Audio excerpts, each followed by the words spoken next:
A very, very good evening, esteemed guests, partners, community leaders, charter members, founders, builders in our community. I'm Cicely George, the Executive Director of Thai Dubai, and it is my absolute pleasure to welcome each of you to this beautiful Suhoor evening. As we come together in the spirit of reflection and connection, we also celebrate the power of collaboration and the strength of our shared goals. Thai Dubai is delighted to host this special Suhoor evening along with our partners In5, US Mission to the UAE, and AngelSpark, who are all literally extended family for us. This evening is about more than just delicious food and pre-dawn energy. It's about exploring how communities and partnerships can drive meaningful change. Each of you here represent a unique piece of this puzzle, and together we can achieve extraordinary things. So as we enjoy this time together, let's spark conversations, share ideas, and build bridges that extend far beyond this evening. Thank you for having taken the time out and for being here tonight. And whilst we take a memorable step as part of our collective journey, I would like to first invite none other than PK Gulati, President Emeritus of Thai Dubai, Steering Committee member of In5, founding member of AngelSpark, a man who needs no introduction in this and other regions to formally welcome you all today. He is literally the thread that connects all partners, a lot of people here today. PK, if I can call you.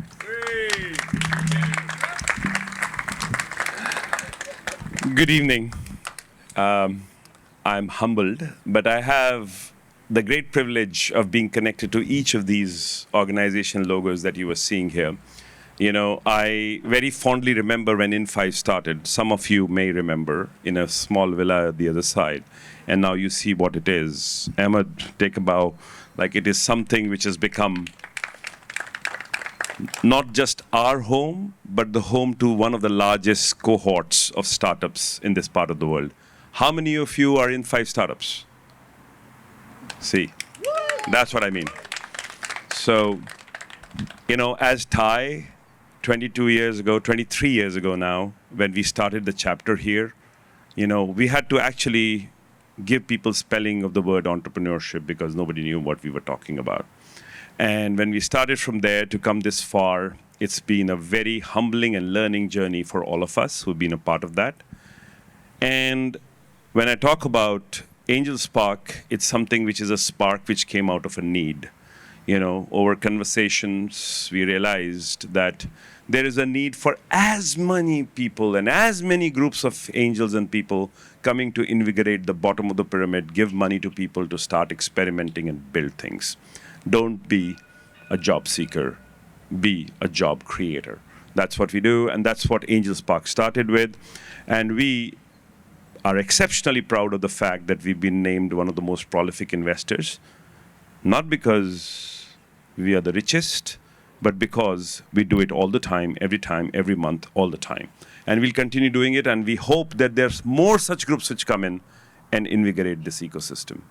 And last but not the least, we've had exceptional support from the US Mission, and it is my distinct pleasure to welcome His Excellency Robert Rains, the Consul General of America, or United States of America, in Dubai, to join us today. And he will himself be sharing his remarks of how they have helped us change quite a few things and help quite a few startups in this region. Today, in the month of Ramadan, this is a tradition that we do, this suhoor.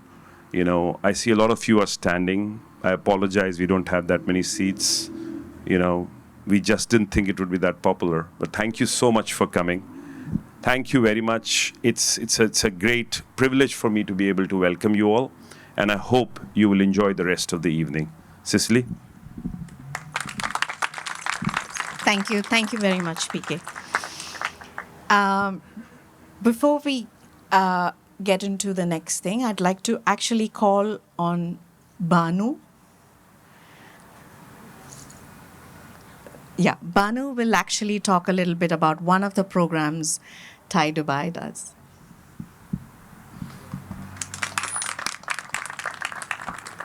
Ladies and gentlemen, Ramadan Kareem. Thai University, as most of you know, it's a privilege for me to introduce Thai University program. Season 2025 is the 7th edition for Thai University. It has been quite successful all the 7 seasons.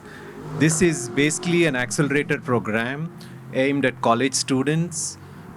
The students with brilliant ideas that they have, to convert those ideas into successful ventures is what Thai University lays a platform on.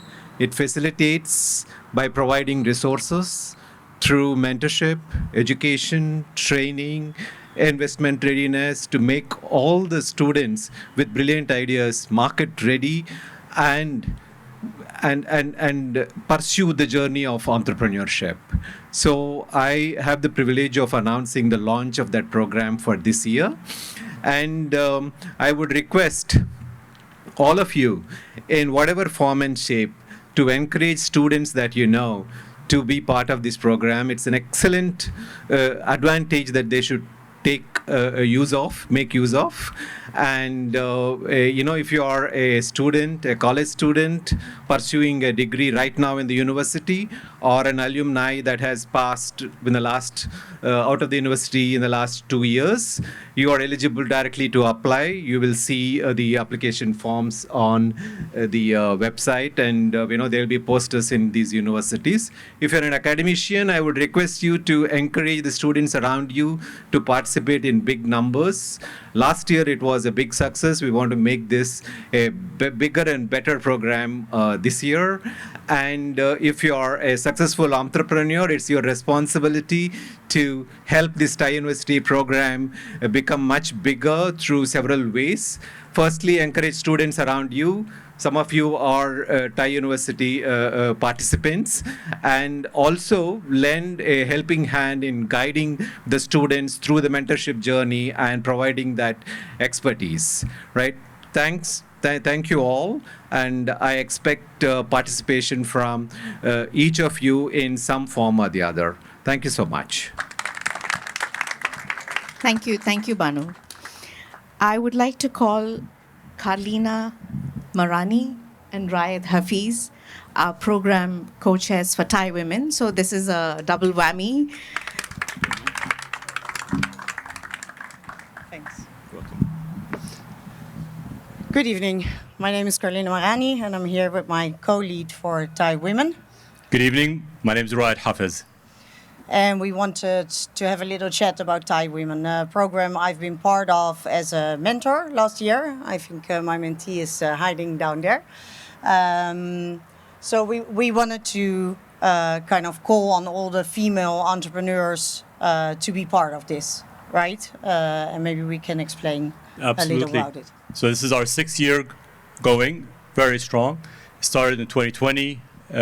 When we started, it was one track. We now have 5 different tracks. We're looking for women entrepreneurs from the UAE.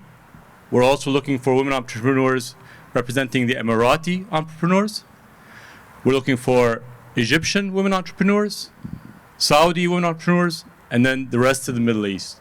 So it's covering the whole region, and we're providing them with an opportunity for global exposure and the ability to go and participate for a year-long program that culminates in the global finals, pretty much competing with the rest of the world. Indeed. And as said, right, there's a few benefits. So you will get a mentor. They will help you prepare.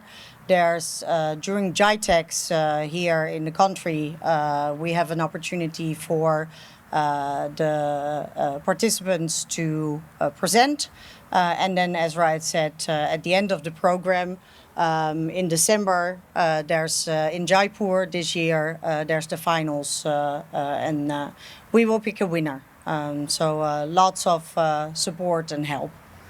There's obviously a small, prize, non-equity prize, but really the biggest advantage of being part of this is you'll be part of at least 200 different candidates going through the process, 50 finalists going and presenting and pitching, and then from there on, 5 finalists presenting on GITEX in a major platform.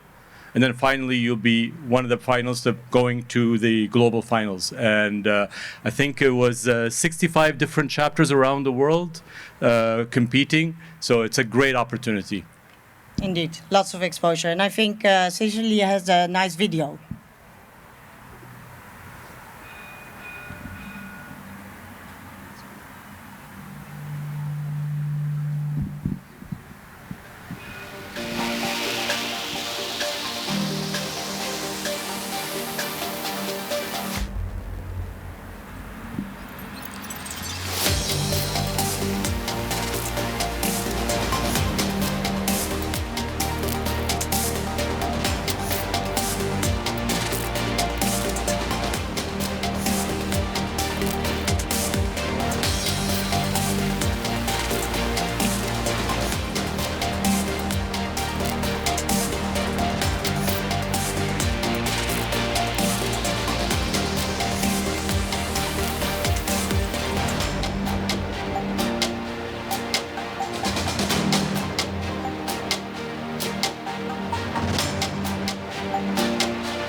So I think we have a QR code, right?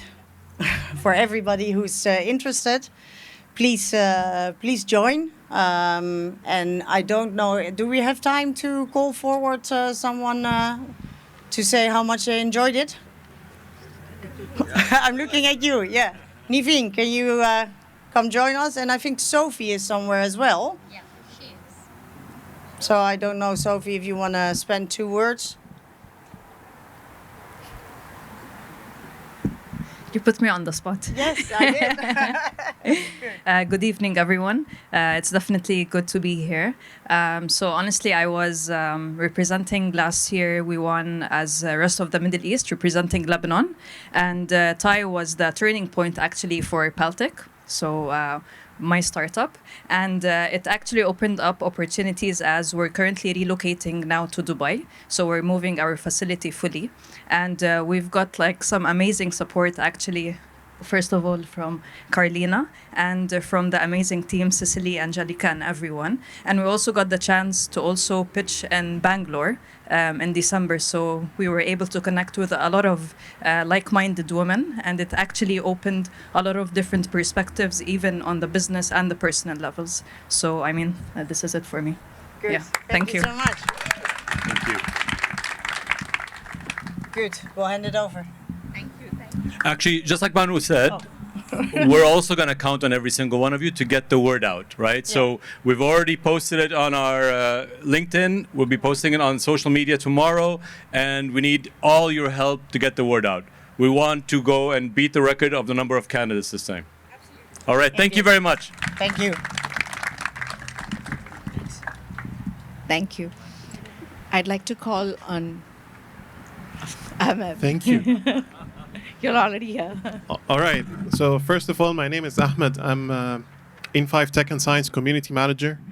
On behalf of In5 on TCOM Group, I would like to welcome you to this lovely night, Suhoor night with Ty and AngelSpark and the US mission. First of all, I would like to start by giving some applause and appreciation to our startups that are all over here. Throughout the last 10 years, just to tell you a little bit about In5, our startups have successfully raised over 8 billion with a B dirhams within 10 years. And this, we don't take it for granted. I've been to so many incubators all over the world myself. I joined In5 4 years ago. In my journey from UK to Singapore to UAE, this is the right place to be as a startup. And let me tell you why.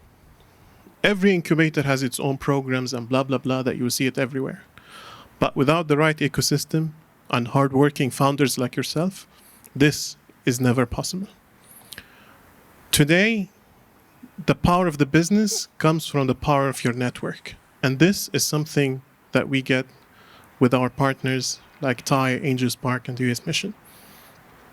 So I thank you guys for all the support that you have given to this ecosystem, because without you, this would never be possible.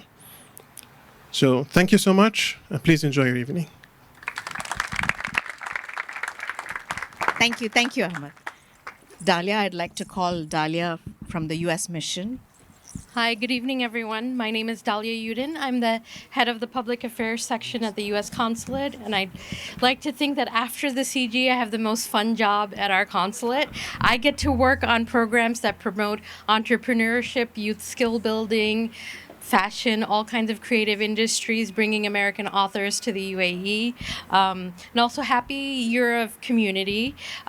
We are very proud and privileged to consider Thai as part of our community of programs. We actually met PK and the team last year at a Suhoor with our previous Consul General, where we started having discussions on how we can collaborate, which led us to partner with Thai Dubai in actually organizing our first U.S. State Department, Middle East, North Africa, and Central Asia Women's Economic Empowerment Summit last September. We had a day in Abu Dhabi, a day in Dubai, and a day in Sharjah, where we showcased some of our programs that I'll tell you a little bit about. The first one is our flagship State Department program, which was launched by Ivanka Trump back in 2019.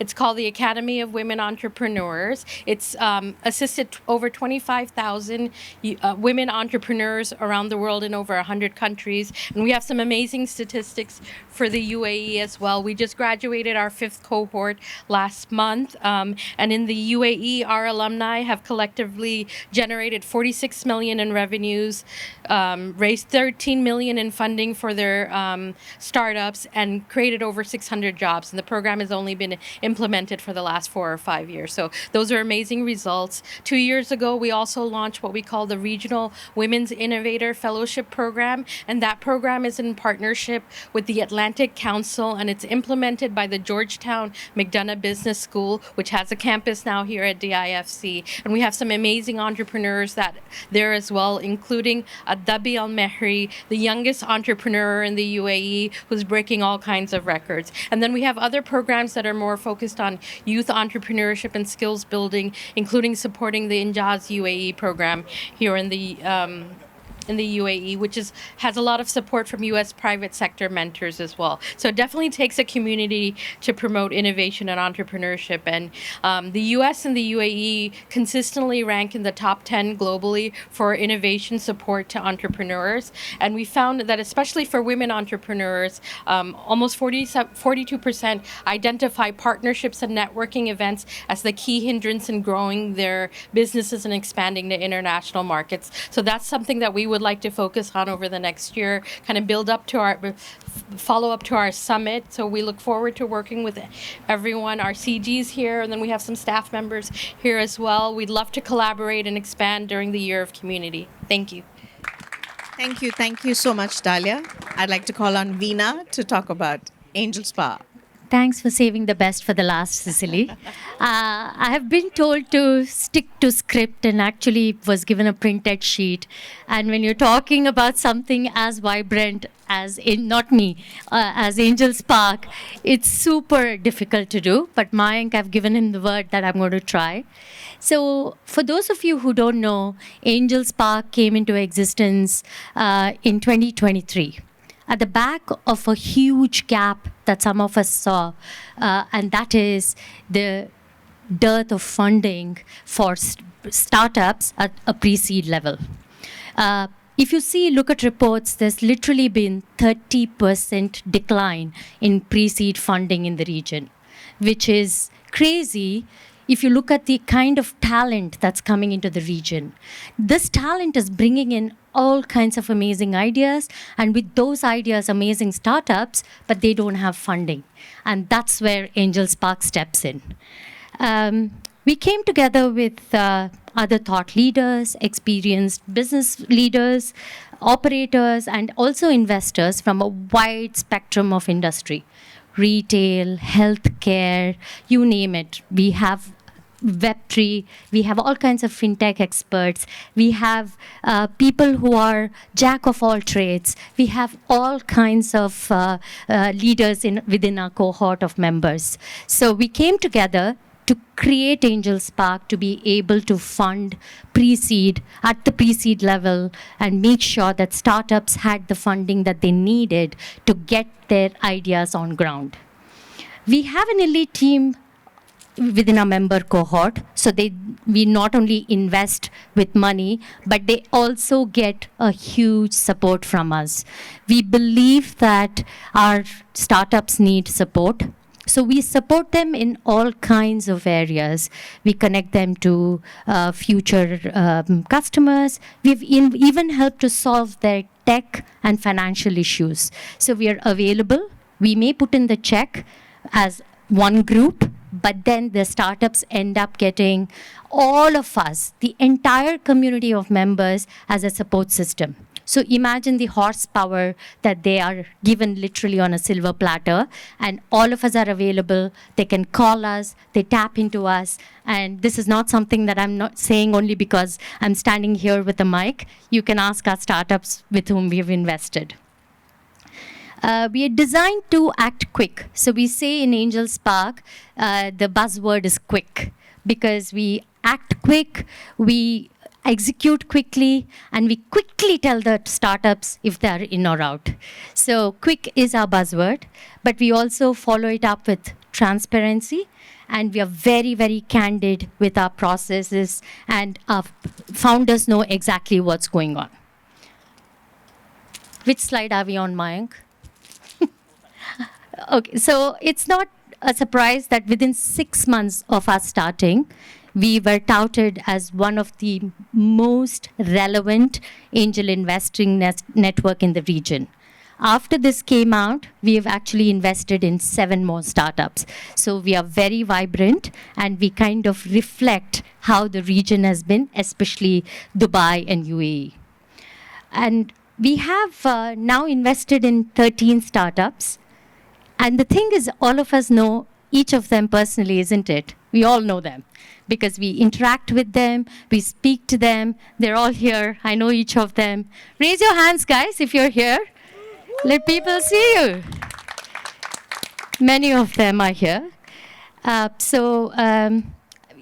year, we did exactly at this time, like Ahmed was saying, we did a Suhoor event here where 3 startups pitched, and we were actually blown away, not by anything else, but actual wind.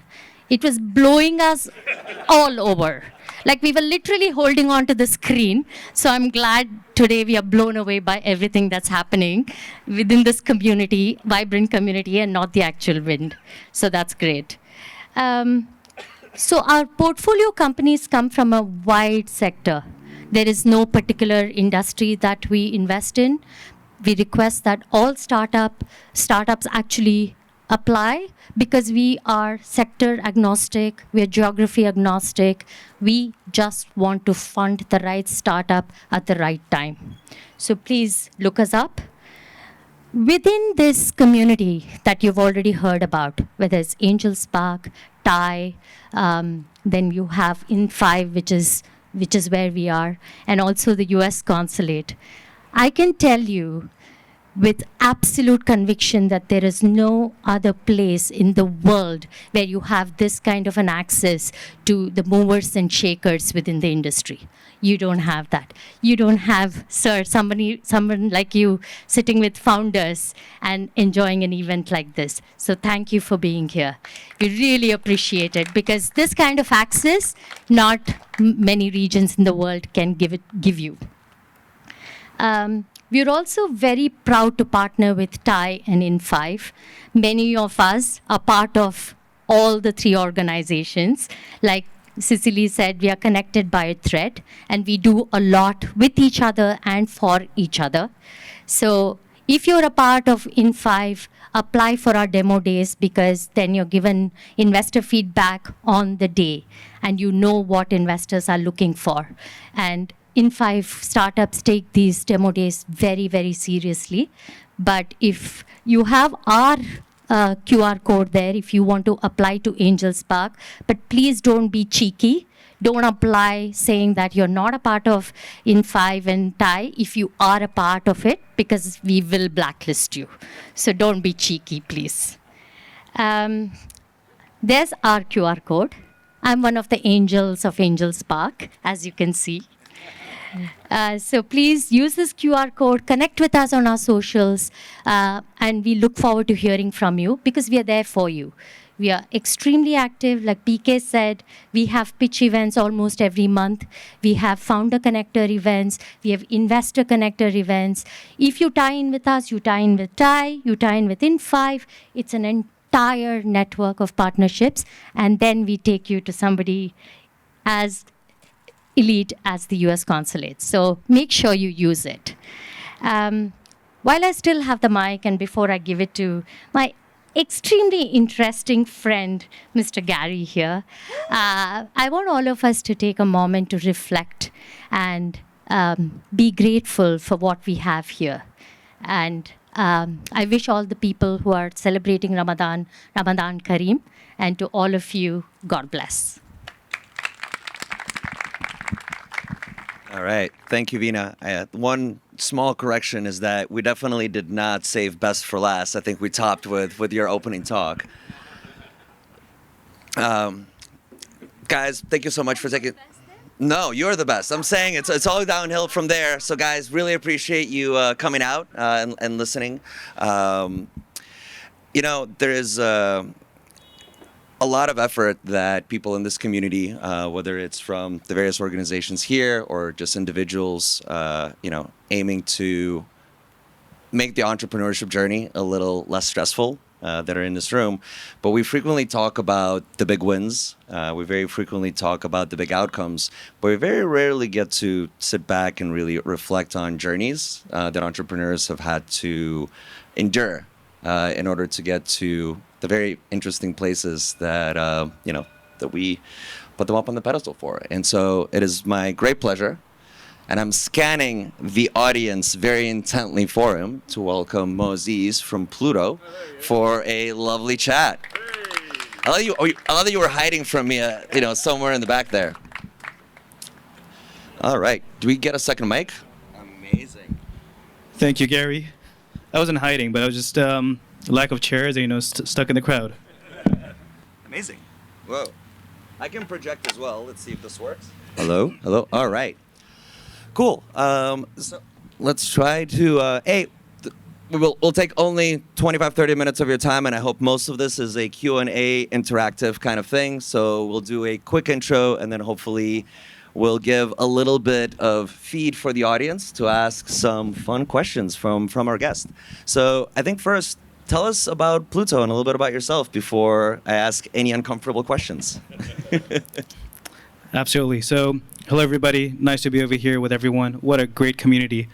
Quick introduction of myself. I'm Aziz, co-founder of Pluto, born and raised in the Middle East. I've spent most of my life over here, right? Quick intro on Pluto. At Pluto, we help businesses eliminate and control spending, eliminate wasteful spend, help teams collaborate on spending, which we'll dive a bit deeper on, and finally, automate the work of manual accountants. Those are three things we do at Pluto. A very simple example would be, put it this way, our hero product is a smart corporate card. Across the Middle East, it's been a nightmare to get a corporate card from a bank. When you get one, it's connected to your primary bank account. And the number of times across my past roles and functions at companies, I'd be chasing people for OTPs in the company just to pay for Google Ads would be an absolute nightmare. That's the problem that we want to market to solve for. A simple, smart corporate card that can be given to your marketing manager or marketing team member on which you can implement spend controls. So this card can only work on Google Ads or Facebook ads, and this person doesn't have to go around chasing for an OTP. That's one simple example, but we'll dive a bit deeper shortly. Today, we've got over 1,000 businesses using Pluto, with over $1 billion dirhams in spend managed on Pluto in just less than 2 years of launching. Companies like Tamara manage every dollar of spend on Pluto. Companies like Property Finder, Sharaf DG, and many more. Great. And tell us a little bit about kind of Pluto as a company. How many people you are? You know, are you guys based in Dubai? Do you have other offices? We're a team of about 32 people today. An office in Dubai at the IFC, And then we're a very hybrid remote first team. So we've got team members across India, the US, Canada, Dubai, Kazakhstan, Ukraine. Actually, we hired a design team out of Ukraine when we first started, and obviously with all the chaos happening, we had to move team members out, etc. But again, we've taken a very hybrid and remote first approach. Got it. And I think not a secret to some of us because we have a few of your investors, I think, in the room. But is any of your funding public? At least announcements wise? Yeah, I guess everything. Okay, can you tell us a little bit about that? Just in terms of how much the company has raised and whatnot. So we've raised about $11.5 million over the last 2 years. And again, this comes from some great VCs, great partners in the room over here. Gaurav on the front seat over here, who was one of our first checks. Ramp, which is a strategic investor in Pluto, valued at $12 or $13 billion, doing a similar play in the US. Lots of other fintech operators. So, this time around, going into Pluto, I really wanted to optimize for bringing on other founders and operators, just because we feel like the experience coming in from other folks who've been a lot more successful than we have up ahead of us is super helpful. So on our cap table, we've got folks like the founders of Tamara, Tabby, globally open banking players like Plaid, execs from Shopify, Amazon, Cash App, and just tons of other great places. And so it sounds like you have been very intentional in terms of bringing partners and capital into your business. But to me, with a little bit of background knowledge, but it sounds that is some scar tissue from previous experiences. And so I would love for you to tell us a little bit about your entrepreneurial journey. It's not your first financial technology company based in the UAE. I think it would be super interesting for folks to know. Absolutely. So I think, instead of talking about the beginning of my fintech journey, I'll probably start off from my first entrepreneurial journey, right? So back in 2012, I started off my career in a very different space. I started off working in the media and cinematography world. In 2012, I was a passionate photographer and videographer, and I'd managed to get my hands on a drone. So these aerial drones that we see today. But back in 2012, they didn't look like the small ones that you see now. They look like Christmas trees. They're really big and bulky, and they look scary. But I used to shoot video and photo content for fun. And a couple of months down the line, I found myself on set with Tom Cruise on Mission Impossible and a few Jackie Chan movies. And there we had a film production company. And that's where the career really started. Until this one time where we were filming for a car brand I can't mention publicly right now. But, two of my team members call me from the police station saying that, hey, we're locked up, and the guys have caught us over here because they thought we're spying on some sensitive areas, because drones were so new back then, right? But again, that was a lot of fun. Eventually moved into the industrial inspection world and did oil and gas inspections and all these different things. Ultimately got acquired by an oil and gas inspections company. But that was part one of the journey, right? Part two was DAPI. For context, for those of you who never heard of us, since this was some time ago, back in 2019, kicked off a company called DAPI, which was the first open banking play in the region, much like Plaid, much like Lean Technologies today. You got Throb Gateway today, great friends of ours. And I think we were just way too ahead of our time. And now, since so much time has passed, I think, happy to obviously go through the unfiltered version of the story, right? And so at DAPI, we became the first business to be backed by Y Combinator from the entire region. And, essentially back then, actually I shouldn't be saying back then, because even today, banks don't have APIs. And, but we're almost there, right? Because the Central Bank of the UAE told us back then that banks were supposed to have APIs, and it seems like they're finally coming through, and there's obviously a lot of advancement there today, so kudos to everyone who's been working on it, in case if there's anyone from any of those communities over here. But back then we had no APIs.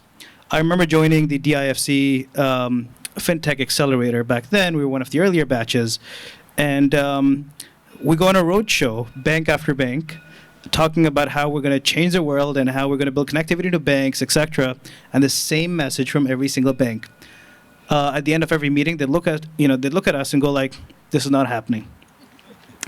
We said, "Okay, Now, for those of you who don't know how open banking was initially built in other markets and in the US, etc., simple technology called screen scraping, which luckily ChatGPT makes this very easy for me to explain. If any of you guys have seen ChatGPT Operator, where you put in an, by the way, just for context, I tested Operator a few days ago. So Operator browses the web for you, right? I did a quick test, and I made my first noon minutes delivery on Operator. So, which is really cool, and I posted a video on LinkedIn. In case any of you follow me, you should check it out. But anyway, so much like ChatGPT Operator, we built a very similar technology, but instead of browsing the web, it would browse your bank account, right? So we said, you know what? Since every bank says that this is not possible, what if we showed them it's possible? And the bank we decided to build this test on was Emirates NBD. And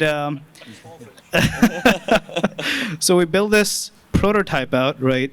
And this was, and I'm super excited. I'm like, Emirates MBD is going to come tomorrow. They're gonna, their innovation team is going to be sitting in front of us. They're going to watch this demo. And we're in the room. We built this digital wallet. We built connectivity into Emirates MBD, and we did the transfer. And I got done. And I'm waiting for some, applause. An applause. I'm waiting for people to clap, right, and appreciate what we built. Straight faces. Everyone's just sitting there, and they're like, "Oh, was this an animation?" We said, "No, this was real." And next thing we knew, the demo was canceled, everything was paused, and we're asked to leave. Now, and from my understanding, you had your first experience with law enforcement in your drone company, but it wasn't your last. So Dappy ended up with a little bit of legal trouble with the banks as well as a result. Yeah, so ultimately we paused operations. We took the first punches. People obviously continued doing the same things after, but obviously we were fairly vocal at the time. We took the first punches. We took a lot of YC advice quite literally back then. And again, just for context, I was a lot younger. It was one of my earlier adventures, right?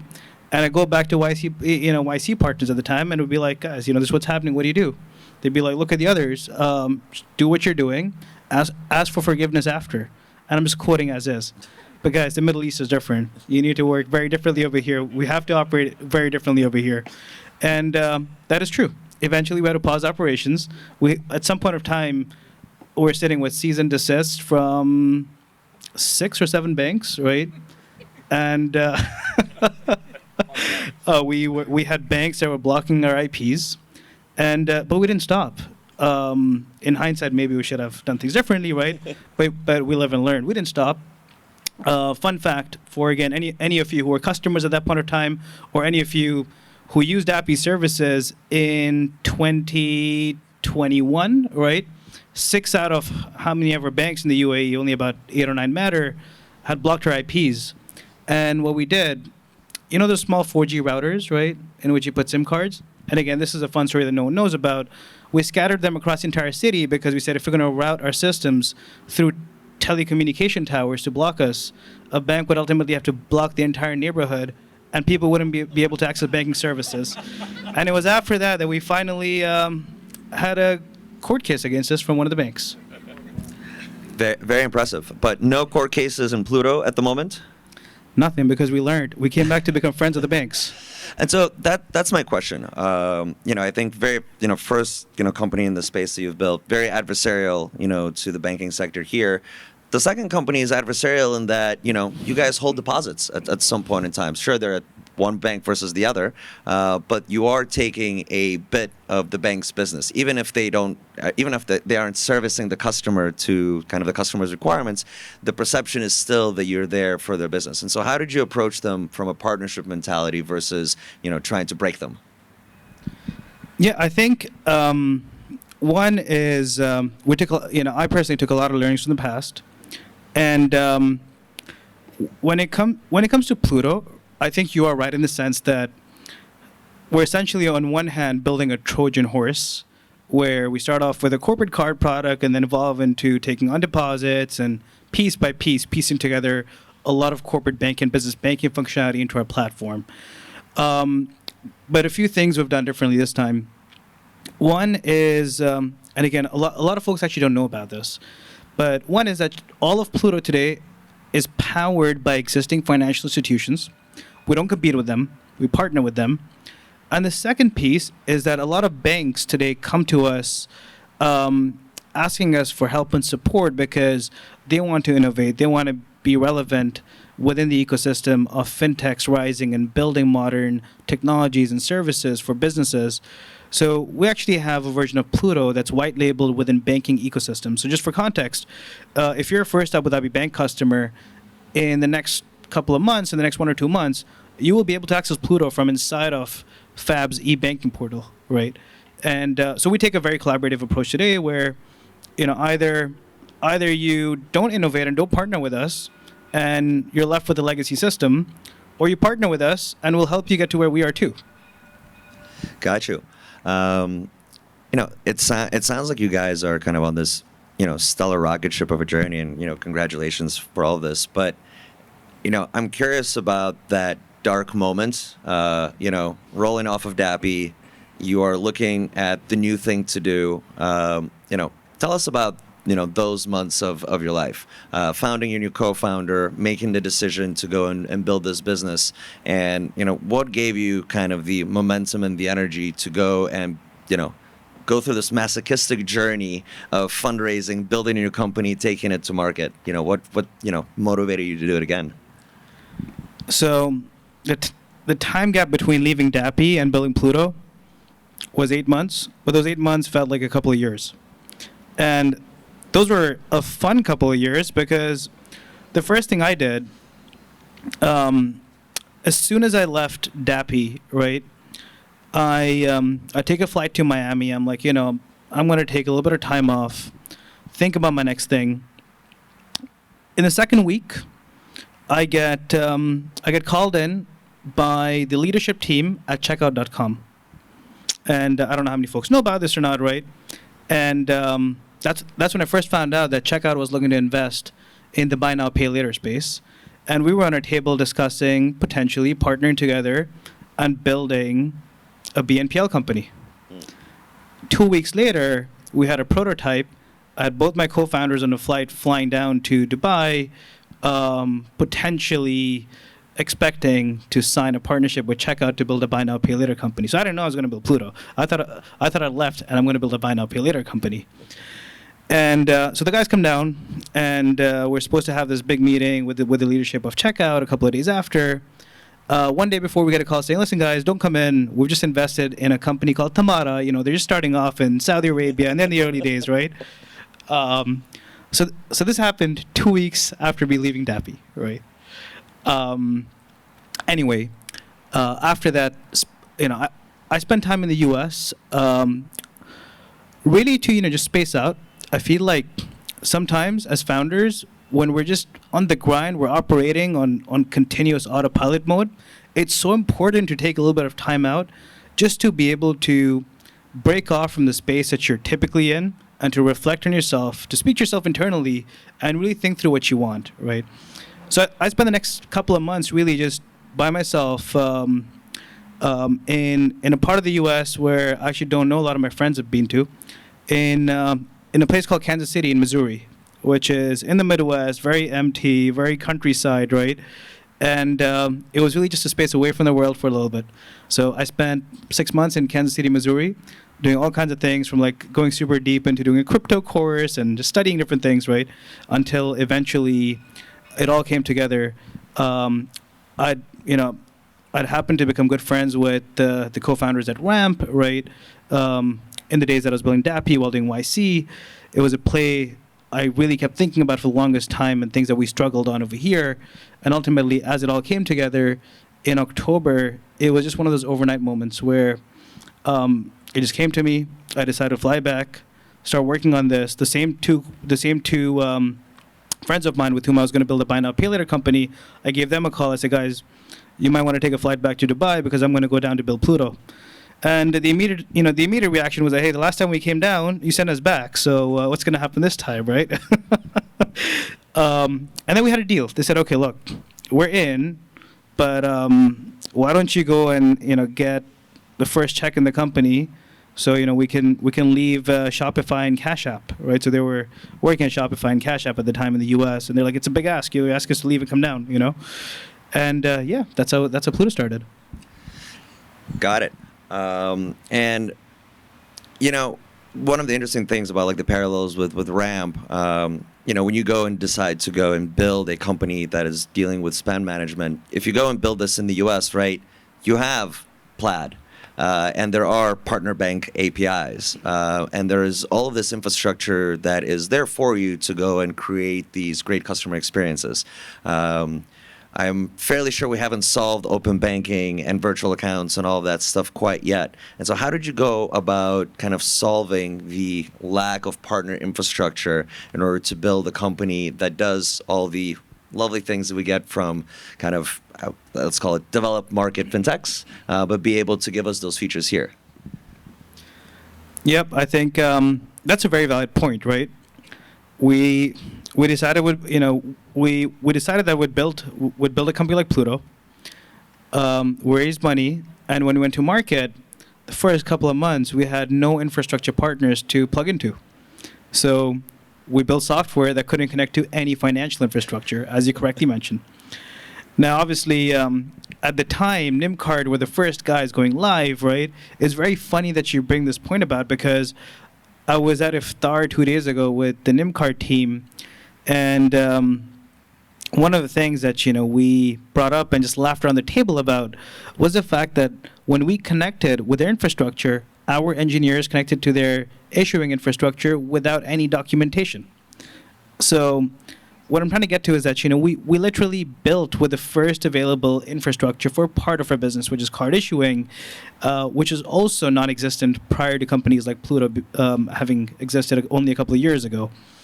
In terms of broader financial infrastructure, you are correct in the sense that on one hand, we're at a huge disadvantage because you don't have the Plaids of the world and you don't have banking as a service that's matured yet, at least. But I think that's where we see advantage, or that's where we see the big opportunity. We're genuinely excited about having the opportunity to be first to market and to be able to really build in this green space where you actually don't have anything that's ever existed before. And there's nothing better than building a product and building functionality that businesses experience for the first time for problems that no one's ever solved before. And so, if you have a piece of advice for kind of entrepreneurs here that are looking at, bringing companies that might be similar in another part of the world, or they have a really novel idea, but a lot of that novelty is based on kind of easy access to infrastructure that we might not have, how to kind of think from first principles about a problem of what to build in order to get to the actual customer experience? That's a great question, and here's why. I think a lot of people talk about how we're building the X4Y and the Y4X, right? It's so overrated, because the reality is that as far as you focus on your customer first and solve for your customer's problems, you're going to land up in the right place. And let me tell you this. If we blindly built Ramp for the Middle East, we would have never launched. And if you blindly replicated functionality, many of our customers wouldn't be happy. And here's what I mean. Yeah, what are some unique features to Pluto that are kind of Dubai native? So, first things first, right? I was catching up with the Ramp co-founders in the early days, and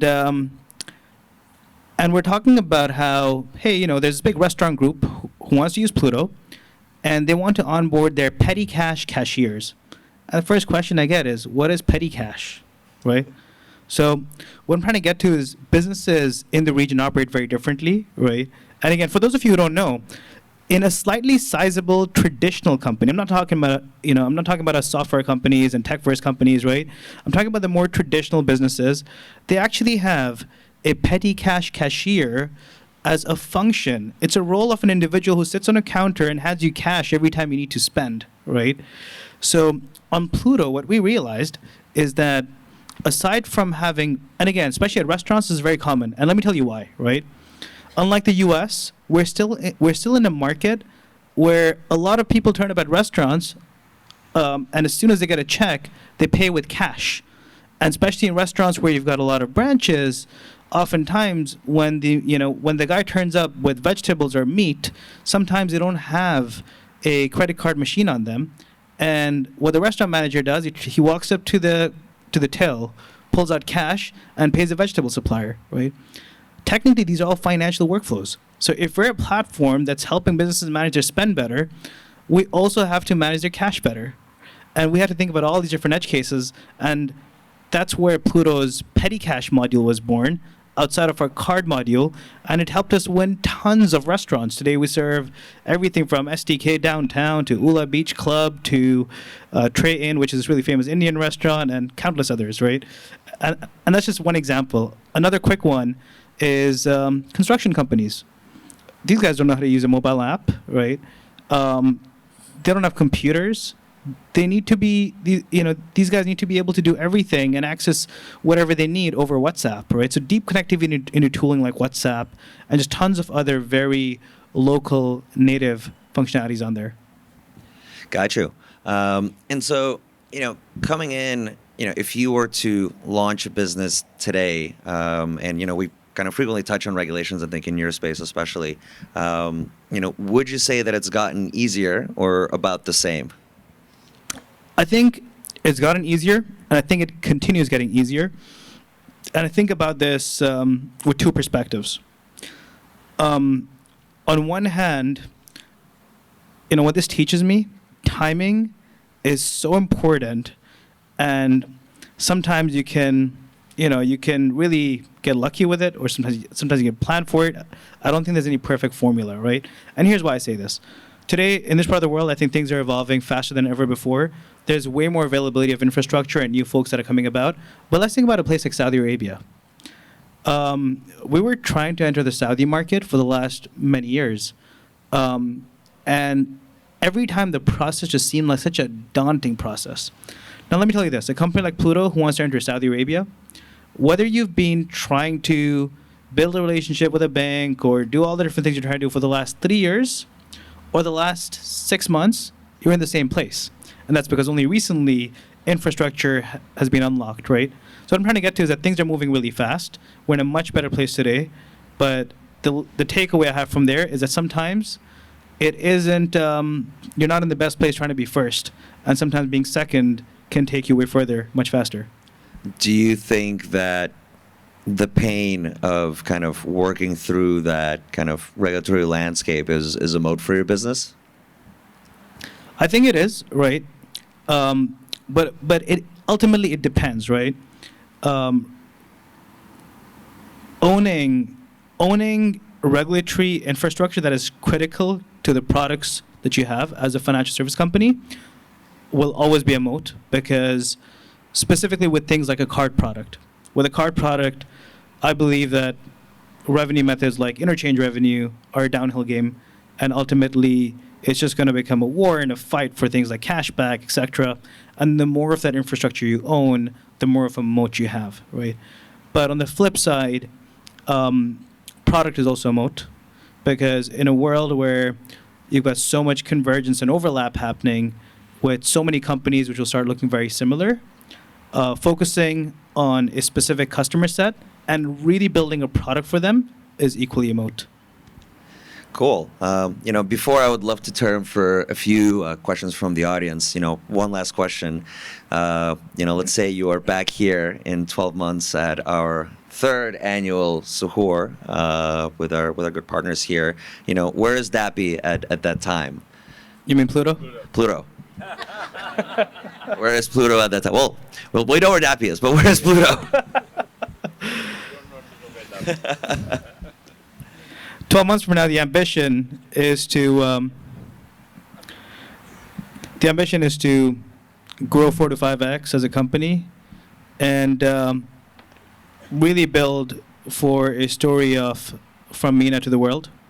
And we'll come back 12 months later having footprint of Pluto across the world, across multiple markets, which we've got a very strategic plan for. And we really want to be able to change the global narrative of MENA companies not expanding globally and sticking within the region. Give us a preview. What's the first non-MENA market that I'll be able to use a Pluto card at? So technically speaking, we've already got businesses today with employees using Pluto cards in Canada, in the US, in Europe, right? Again, it's fairly stealthy just because it's not really marketed or advertised. And effective of 2 months from now, Pluto will be available in 22 markets, including all of Europe, the US, and Canada. That's incredible. Congratulations, man. Would love to take a few questions from the audience. There's many of you, and I'm sure you have burning questions to ask of our guests today. Hello. Hey, my name is Luis. I represent a payment services provider in Argentina. So my question is, do you plan open services in Argentina or South America? Hello? Yeah, can you hear me? I mean, eventually, not right away, but I think that's a great space, right? Obviously, credit card penetration is super high just across South America. You've got some great players over there, including Jeeves, the folks at Tribal, a bunch of others. But yeah, I hear no Tribal. But anyway.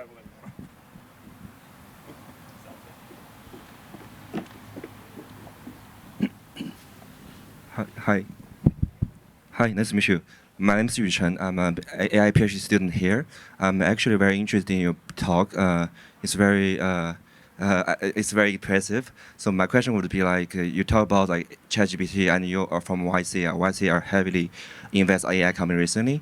So what do you think about AI can change currently in your industry, like business? Also recently, especially this year, the AI agent comes. What could be the change? The AI could change this industry. Maybe another question, because you are in US and you're now in Middle East. What do you think about the difference doing the business between US and Middle East? Because I think maybe Middle East you need more WASTA connection. I don't know because you said yeah. Because I hear like because you go to Saudi Arabia, but they invest others. I'm not sure. Yeah. So I want to listen to your stories more. Thank you so much.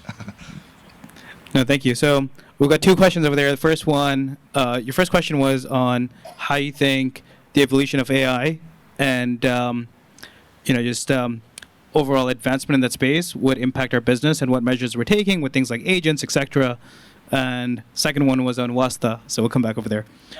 So first things first, when it comes to AI and LLMs and just advancement overall, the first thing is that with a company like Pluto, on one hand, the first thing that a business is prompted to do once you onboard onto our platform, you connect all of your underlying tools that you use, your communication tools, your accounting software, your HR software, etc. The second thing you do on Pluto is you define all of your workflows and your processes. Where that puts us, it puts us in a place where we've got access to a ton of data because we're connected to all of your tools and we understand your workflows. The next thing on top of that is it puts us in a very powerful position to then be really build at the highest level when it comes to the evolution in AI. And we're already testing some of these things. Our hypothesis is that immediately any function or work done on Pluto that requires manual effort and time should be automated using AI. I'll give you one example. We had oftentimes we've got businesses that that will come onto our dashboard and try to perform very specific tasks.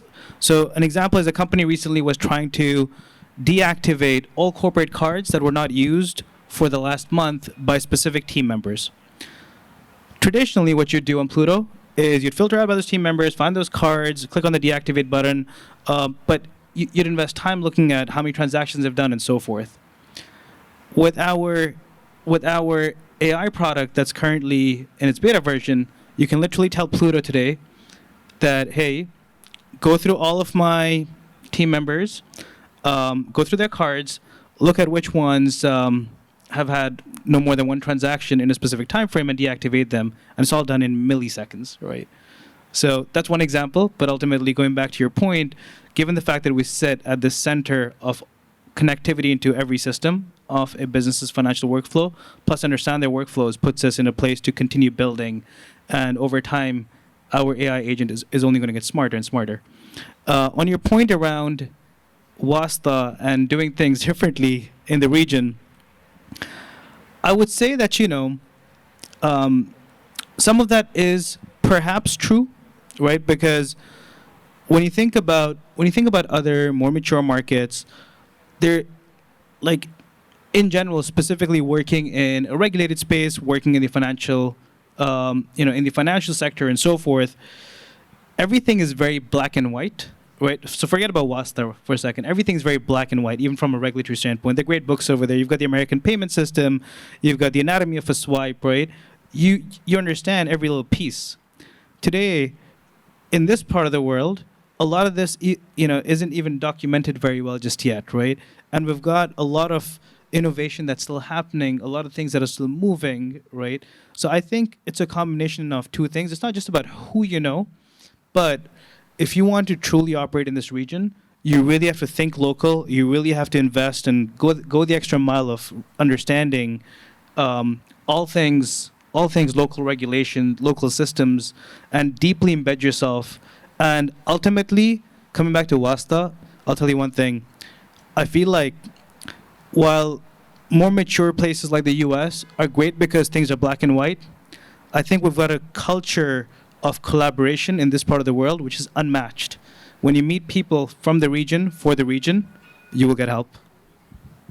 Awesome. Maybe one or two questions? Hey, how you doing? It's Jawad here. I have a question. When you guys launched in Dubai, or UAE in general, you did like a gift box thing that you sent to your customers, right? I would love to hear the story. Oh, that's awesome. And how'd you know about that? Like, were you a customer whoever received a gift box? I know your co-founder kind of hinted to me about the story, but he didn't tell me that's the whole awesome. story. Okay, so when you first launched, we were thinking about go-to-market, and we knew that it would take a little bit of time to get the engine running and a little bit of time for customers to get acquainted with what we're doing and to educate them, right? So here's what we did.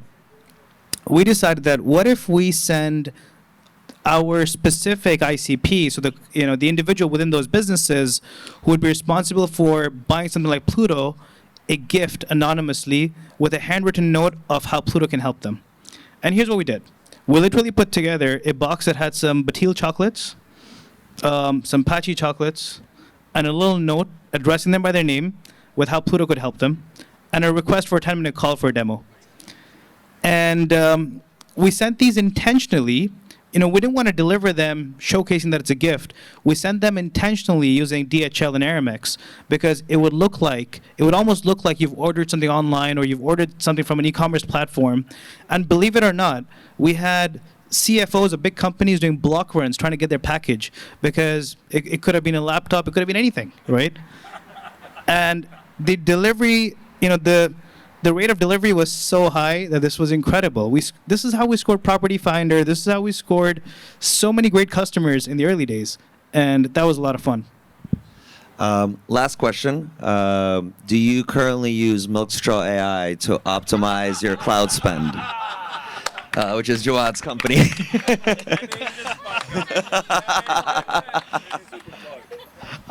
I don't, but I think we'd have to give it a try. Amazing. Thank you. We got you a customer today. Thank you so much, guys, for listening. Mo, thank you so much for taking the time. Thank you, Gary. This was awesome. This was a lot of fun. Food is here. Please enjoy. And, we'll see you next year.